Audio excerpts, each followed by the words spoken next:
আবার এক জায়গা থেকে গেলাম মেলাম ঘুরে আলিম, তাও বৃষ্টি বৃষ্টি পড়তেছে। শালা কুটনি বেটা ছাড়া কোনো জায়গায় শান্তি নাই। শালার সাথে কেবল গেলাম ঘুরে আলিম, আবার এনে আসলে আমার আগে হাজির হয়েছে শালা আসছিল। বেটা শালা আবার 500 আসতে চাও, চা খাই তুমি আসতে চাও, চা তোমার খাওয়াচ্ছে, আসো তুমি দোকানে। শালা দুহান মন ফুলা আজকে দেরি হবে, আগুন খাওয়া লাগবি, পানি গরম করা লাগবি।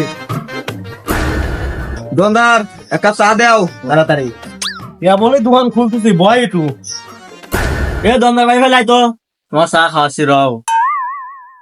এর কিছু কব নাকি? সব কথা দুটো কথা কাঁচা। ভাই তুগা জ্বালায় আর দোকানদারি হরি শান্তি নাই, তোরা খালি জ্বালাইস ভাই। এ কি কবু ক, আমার পানি গরম হলে দেরি হওয়া লাগছে। কি করবে আর তো দেখছি তো দনে কি ডাইছে, সারাদিন বসে একটা বিল হইবিল, খেতে দৌড় বিল আমি হরবো দৈনিক। তুই তো ঠিকই কইছু, মেলা দিনে দেখছি একটাও বিল হন নাই, দাঁড়াও কেহনে আমি খেতা দিচ্ছি। এ ভাই তোর মতো কাস্টমার দরকার নাই, তুই আমার দোকানটা যা তো ভাই যা। কে ভাই তুই দোকানে যাবি কোস কে? ওরে বেটা শালা তোমার কুটি লাগানিও শেষ এতক্ষণে।